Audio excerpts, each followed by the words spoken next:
Okay. Yeah, thank you, Ibu Anggi, for your presentation, sharing with us all the regulation, all the target that government have towards the sustainability development, especially in the environment side.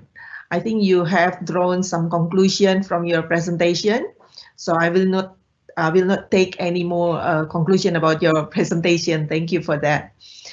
Um, I would like also to invite discussion and question from the participants. So you can also put your questions on Q&A. But before that, I also would like to ask to Dr. Ziki, perhaps you have some information about how is actually the accounting program in Singapore, especially in the curriculum has been changes from the last years, perhaps regarding this environment and also environment issues and also the technology issues in accountancy. All right. So first of all, because in Singapore, the Singapore have changed the rule whereby now all listed company are supposed to produce a sustainable reporting format, and they're reporting back to the investors. Now, with that change, it means that accountants that was working for those company has to ensure that they know how to report in terms of using SR format. In that sense, so in our syllabus, what we have done is that we do touch on sustainable accounting topics within our modules, but it's typically taught at the higher level. So meaning that when it must be where the students actually understand the whole accounting framework, and towards the last trimester or last term of their studies, they will do a advanced financial accounting module, and in that module itself, it does actually talks about all the sustainable accounting structure, like how you present it, the principle behind it, how you measure it, and what are things that you present accordingly. So in that sense, it's being pushed whereby it becomes a compulsory. All right, I'm not sure about in Indonesia, but in Singapore, it becomes a compulsory for the accountancy school in Singapore to ensure that sustainable accounting is being taught to the students in the university level. In terms of technology, again, like what I've shared just now, the whole issue about accountants and our role in the sustainable economy, or ESG, is really how we can churn out the information that's relating to ESG into the books or present it to the investors.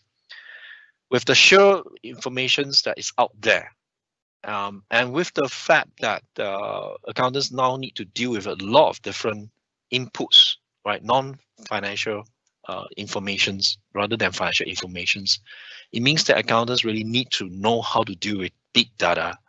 So the university in Singapore, especially, or rather even my own university, what we have embarked on is to ensure that our students actually learn some form of programming. Now, don't get me wrong. I'm not saying that we need to train accountants to become a programmer, right? We can never be a programmer because we only have 3 years or 4 years to do our teaching. And the ICT people will take 3-4 years to learn how to do programs. So there's no way that we can really do the way that they train in doing coding. But it doesn't mean that we shouldn't teach students how to read the syntax. So what we are saying is that accountants should be at least understand some of the syntax of the coding, so that when they actually need to implement certain technology to help their job, they are able to say the same language, right? Or at least communicate in the same language with the ICT consultant. And if there's just a small things they need to customize for them, then they can just roll up their sleeve and do the coding themselves. So it's not coding from scratch, but really the coding is there, at least understand the syntax, and then you can do some customize to suit your need. So that's what has been coming along in Singapore for the past few years. Yeah, thank you, Dr. Koziki. I think you're also answering what Ibu Anggi already also discussing, that it is maybe nice to suggest that some new subject that normally it's something that optional now is becoming compulsory, just like the sustainability reporting itself. Yeah. Okay, and to Ibu Anggi, I would like to ask a small question about, you have a very comprehensive regulation, yeah, on the sustainable development. Maybe my question is on how is actually government have some also regulation to enforce that this sustainable development, especially for the environment, is really being implemented not only by the businesses but also by the academia. To be frankly speaking, how to enforce this sustainable development and environment for the mostly all the regulation established focus on the industry and then small medium enterprise and businesses which is like the major player that emits something like a waste and greenhouse gas. We still have a homework to how to make it more like an enforcement, because I believe that some of them are voluntary, like some academia are active participating in the public policy aspect. But that's a good question, Bu Nanny, on how can government make it like an mandatory or how to enforce. But in the practical way, the business as usual is a voluntary for academia.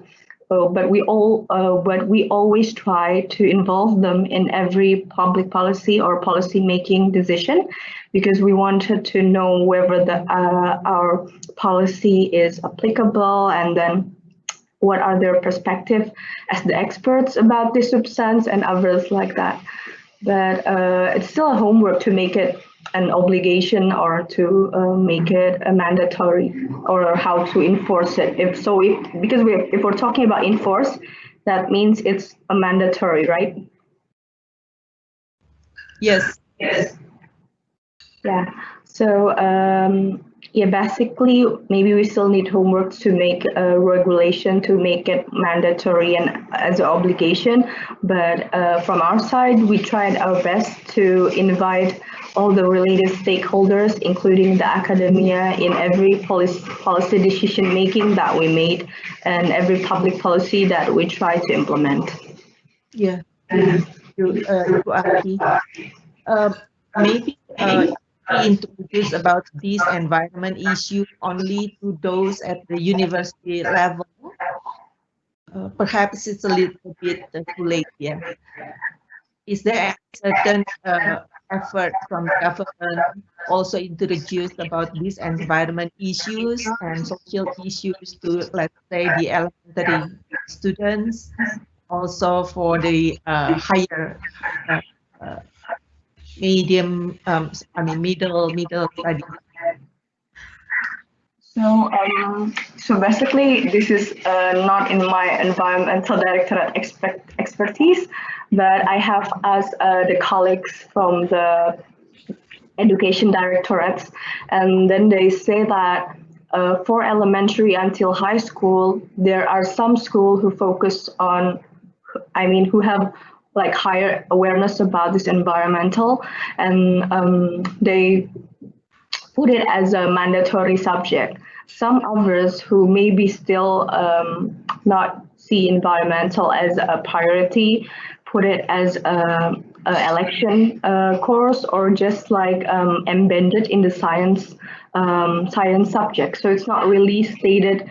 There's the sustainable development and about the environmental aspect that is introduced since the beginning, and we are trying our best also to make it achievable for the schools to have this subject. Some of the specific subject like waste management is also embedded, but if we're talking about a more like sustainable development, a more bigger environmental issues, it's still a homework, and we need to work harder to make it in the curriculum as a mandatory. Yeah. Even in college, it's also and it's not mandatory, but we will try our best also to push it as a mandatory. Like we have like sports, and then we have religion, as a mandatory in some of the college, but not about the environment. So it's also a low-hanging fruit to raise the awareness. This is talking about all major. It's still not mandatory, so we are hoping that we can also push the education ministries who have this this job desk to analyze and look further whether it is applicable to make it as mandatory since the early stage. Yeah, sure. Thank you, Bu Anggi. There's a specific question to Associate Professor Zeki. Could you give us your opinion, or maybe you have a study case example about the strategies for accountants with these abilities to develop their skills, competencies in order to be actively involved or contributed in the future of accounting technology? So first of all, I don't really have a case study, but I do know that the World Bank Group did release a report and it's entitled Bridging the Disability Divide Through Digital Technologies. And in that report, they talk about how the ICT development, right, may have left out the people with disability. But that was back in 2016. So the report was back in 2016. So if you want to find the report, you can just Google World Bank and the title is Bridging the Disability Divide Through Digital Technologies. But since then till now, we do know that there is a development of what we call accessibility ICTs. So when you look at some of the softwares, they are more inclusive of people who need more help, right? Accessibility or disability. So the software that we see these days are trying to be more inclusive of the whole ecosystem in the ICT to include people that has a bit of disability. For example, there are now software that you do not need to know how to write the true coding, but rather using a more generic language that it will help you to transform into the real code for the program to run. There are also voice recognitions, which we all know in terms of typing. There are also even facial kind of expression techniques that can help you to access certain files or do certain work for you. So there are some form of uprising of accessibility ICTs, but I think we are still perhaps still a bit far from the point that we are really perfect. But the world will keep changing, and the whole ICT ecosystem will keep changing to include people who have a bit more need more help in terms of accessibility. So I think it's not all bad news, but it takes time. But at least we're moving to the right directions to ensure that there's some accessibility for the ICT. Thank you, Zeki. Ibu Eni Hardi, is it answering your question?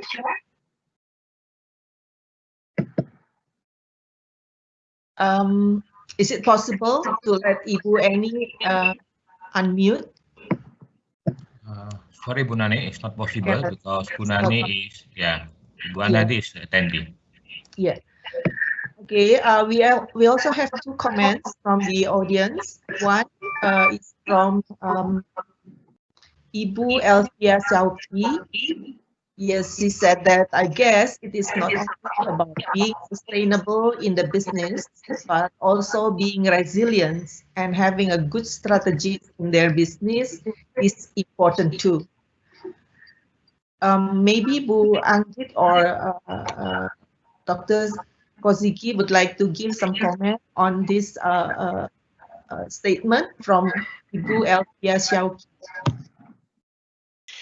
Okay, maybe I go first.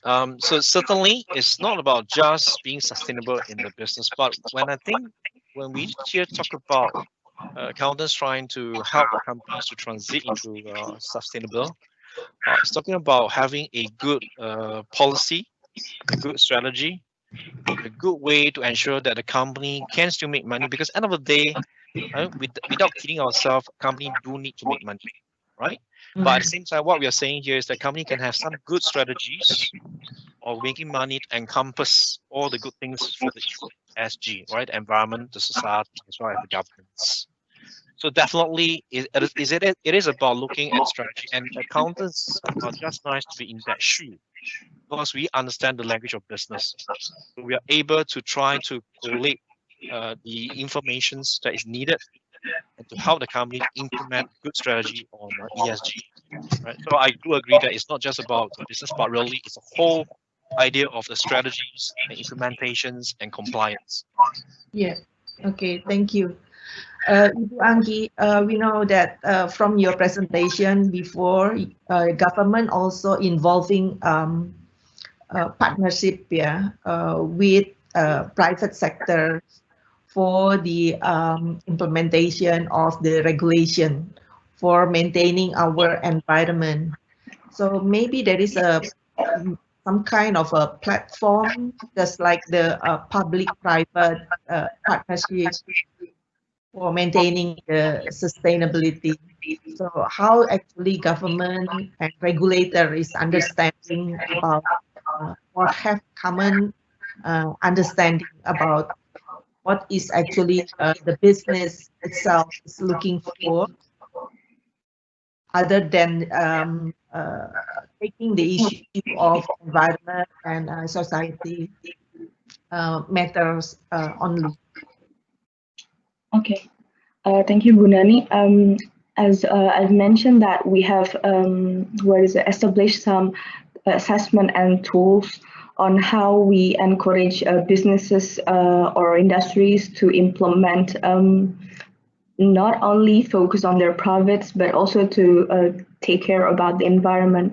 The two assessment or the two award is called the Proper and the Green Industry. The Proper is under Ministry of Environmental and Forestry, and then the Green Industry is under the Ministry of Industry. These are the two ways that we try to encourage the private sector to implement the sustainable in a more sustainable way, and then in a more environmental friendly way. But we are also trying to analyze whether there's an incentive or disincentive aspect that we can put in this award, so that not only that the private industry, so it will attract more the private and the industry to join this assessment. Hopefully that by the incentive and the disincentive, it will gain more attraction from the industry side. The incentive can be various, like tax holiday and others, but we are still working on it with both Ministry of Industry and the Ministry of Environment regarding this possibility. We agree that to make it sustainable business, resilience, and to make sure that the economic and the profit aspect is also a priority. That's why in our modeling in the low carbon development, we tried to show that by maintaining the environmental aspect, by seeing more deeper in the carrying capacity, in the long term, it is way better for our economic. We produce more green jobs, and then it's less harm to the environment, and etc. There are some advantage. So if we're talking about sustainable and to make it resilient, we have to see it in the long term, and hopefully the benefits can be achieved more if we do it in a more sustainable way. And hopefully that all the accounting stakeholders can also take part in this action. Most closely maybe about the sustainable report, because it's becoming a trend now. And hopefully the accounting stakeholders, whoever it's the lecturers and the students or other parties, can participate more to make the sustainable report of the industry more holistic and comprehensive. Yeah. Thank you, Bu. And I think this is the same comment given by Ibu Wik, that saying, I think we need to increase accountant role in providing sustainability report. Yeah. Another good point also was raised, Ibu Anggi, that we have to to also thinking about that this implementation of all the regulation and achieving all these sustainability development goals is something that we have to think in a longer term. Yeah, it's not something just like flipping our hand. Yeah, we have to be patient and keep moving forward step by step, and hopefully, yes, we can achieve not only thinking about economic development, but also all the environment and society development. So before we close this session, because there is no more question from the audience. Oh, sorry. There is another two professor from Ibu Diana in the already crowded accounting curriculum to add skill set competencies that relevant to educate future accountant is a real challenge. Would you please recommend what kind of content in the curriculum that should be removed in order to add more content such as technology and sustainability? Okay. Indeed, I think this is something that all the accountancy professor will face, because we always have a lot to teach in our course, and not to forget that for accountancy programs, typically we need to meet the requirement of accreditations by all the different bodies, all the national and overseas bodies. Yes. Perhaps what I can share is that what I have done in SIT. So in SIT, it's a 3 years program, and it's a direct honors year program. So it's a 3 year direct honors program. But at the same time, when we started the program back in 2014, in our mind, we wanted to ensure that there's a lot of technologies that is being taught in this program, because we need to future-proof our students for the new transformations in terms of technology. So what we then did is that we struggled. In fact, we did struggle in trying to think about what are the modules that we can remove and to put in all the sustainable and the technology thing. Now, in the end, it came down to that we realized that a lot of things we couldn't really remove. But what we have done is we use a way what we call we actually try to embed our modules across different topics. So that, for example, my first year students will have to do all the general business topics, right? And that includes marketing, economics, statistics, introductions to financial accounting, introduction to management accounting, introductions to digital accounting. So that is the first year that they have done in terms of the generic modules or subjects. But when they come to second year and third year, when we start teaching a bit intermediate and more advanced accounting topics, what we then do is that we started, as we talk about certain topics. So for example, in my second year modules, I have a module called auditing, right? So obviously that is to teach a student how to do audits. But we actually embed within the teaching technology in that. So we use IDEA, we use Caseware, we use my analytics, we use SAP analytics in trying to teach the students the topic. So when we talk about certain topics or certain concept, the next thing we do is we bring in the technology to show them that if this is the concept you're supposed to do, say vouching, for example, if you need to do vouching, right, and this is what you do, vouching of your sales documents. But at the same time, you know that there's a RPA, that machines can actually generate and look through all the vouching 100%. So straight away, we actually embed and tie in the technology into the teaching of the concept. And students will then get to see firsthand, vouching is doing this, but at the same time, with the new technology, vouching doesn't need human being intervention. It can be done by AI. And we run the AI machines and the software to show the students that how the system can pull out certain flags for the accountants. So instead of doing one module, a full module on, say, technology, we decided that we're going to spread out the concept technology across the different modules and concept, and allowing the student to see for themselves how theory is part of accounting, and then when you add in the technology, how it actually changed the world of accountants. So we did that in big sizes, and it actually linked up. So for example, we use a case study in SAP Analytics or HANA. It's called Global Byte Incorporation. So it's a case with data set in SAP HANA, and we use that to teach them in year 1, year 2, year 3 in the different format of what is being needed to learn in the whole accounting degree. And that's what we did. All right. But I do agree that it's very challenging because there's so many things that we need to teach. But really, how we want to add it in is we then try to be a bit smarter in trying to embed them across in bite sizes. I hope that answered the question. Yep. Thank you. Yeah, thank you.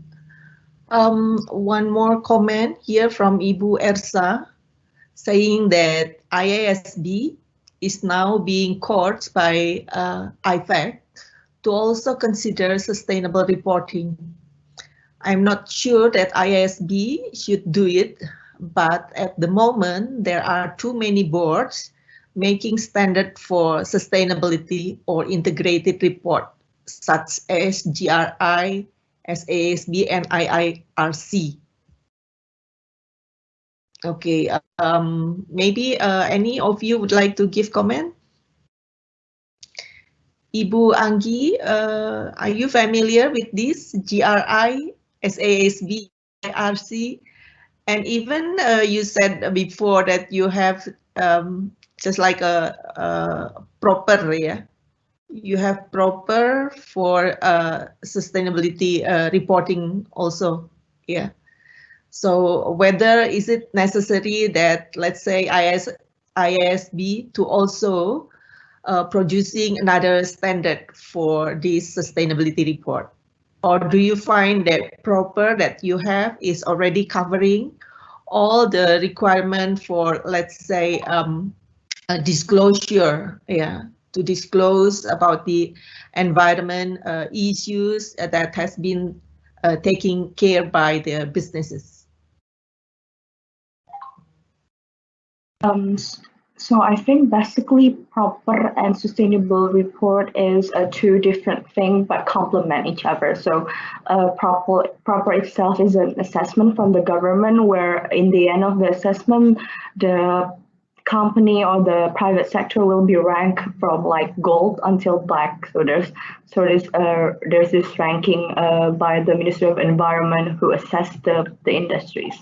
While sustainable report is defined by another regulation, and some of the companies that made the sustainable report are most of them are the big enterprise or the big companies. I'm not really familiar that there are so many standards on this sustainable report, because the one that I do research before this session is comes up more about the GRI. So I'm not really sure the other standards about SASB and IIRC. Need to study more about that, but it's an interesting question, and the most interesting one is whether the government maybe have to make a standard about this if there are so many players or not. But of course we have to like benchmark this other company at this other countries have standards for sustainable report, but is established by the government, or we just let it be that the existing standard is enough and the company can choose which one is suitable for them and which one is better for them to present their company better with using those methods. Because I believe every company have different appetite on choosing this standards and what fits them better. And sometimes monopoly is not a good thing. So this option can bring different perspective, and so the company can choose what suits them. I think that's all from my side. Yeah.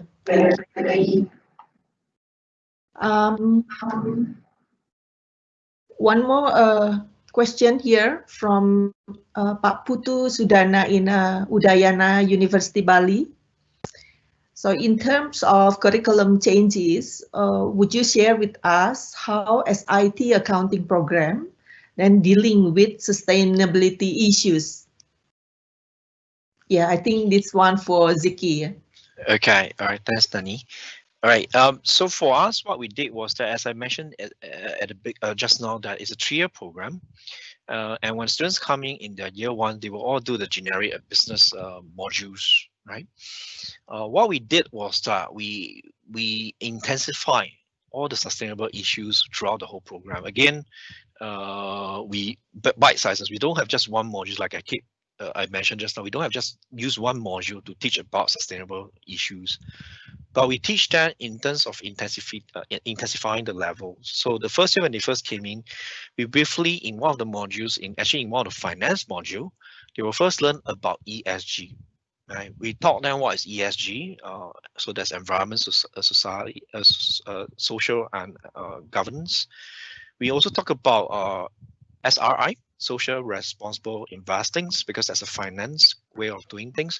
So it started in just trying to share with them the issues of the ESG.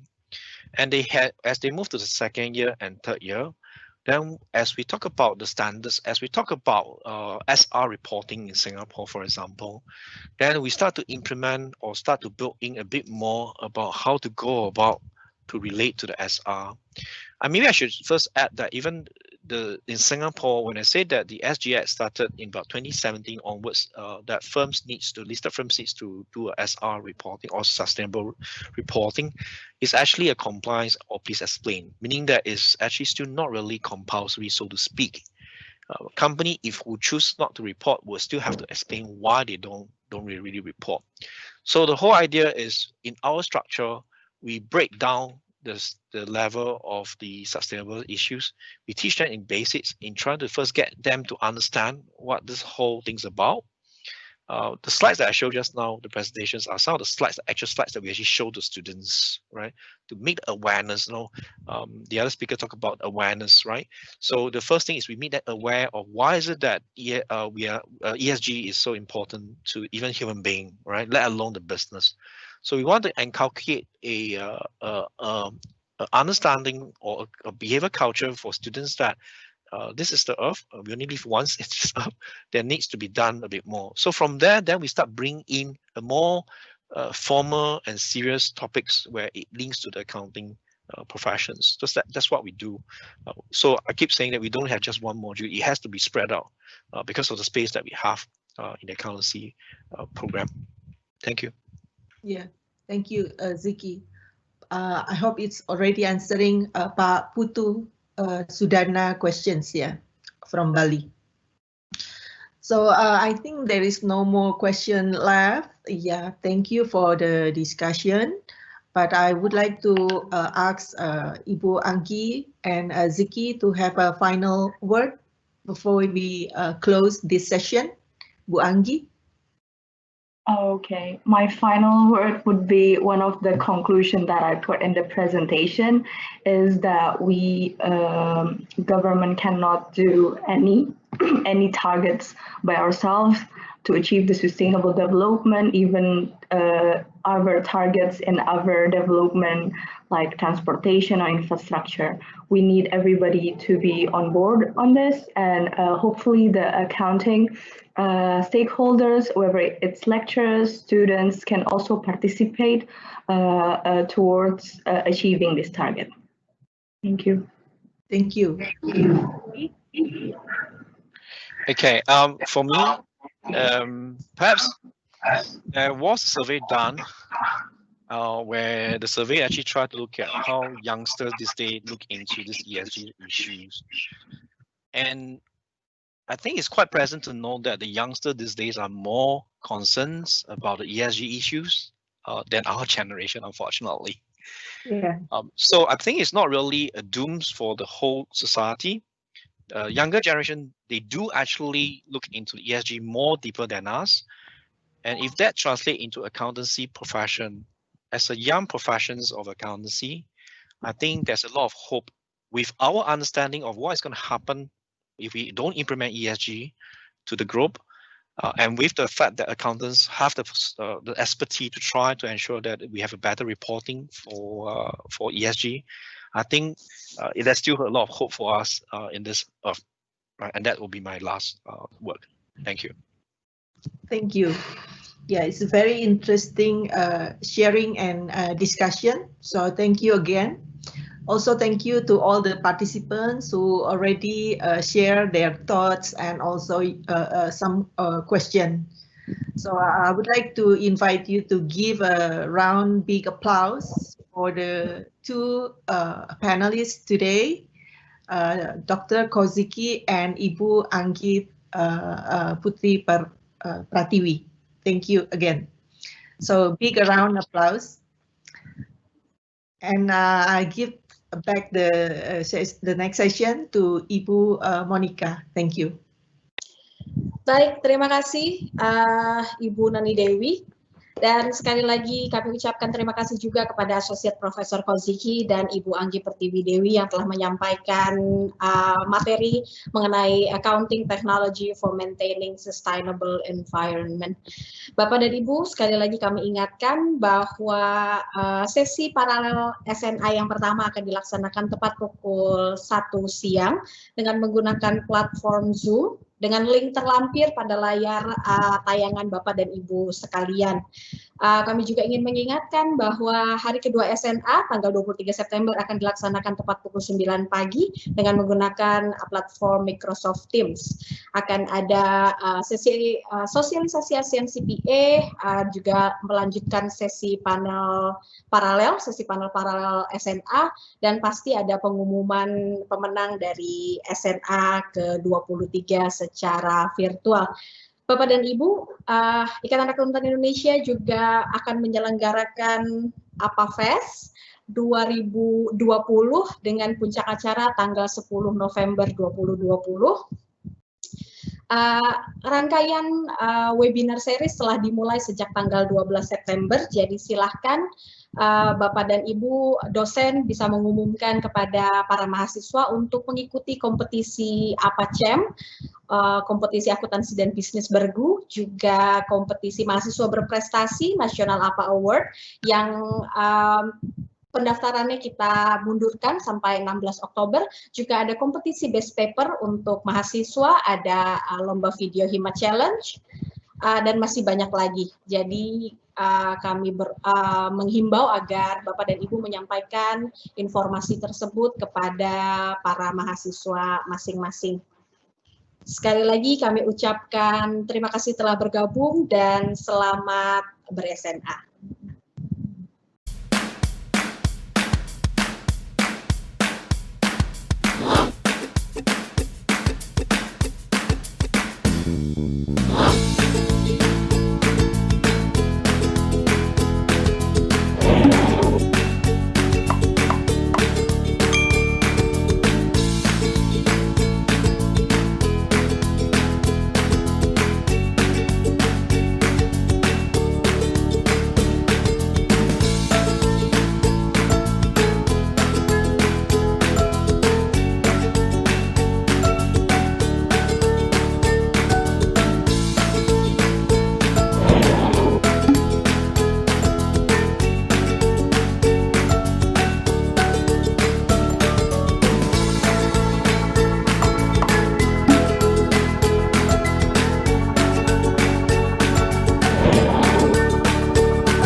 We think that one tool, that simple tools, and the next step maybe information we know from the data.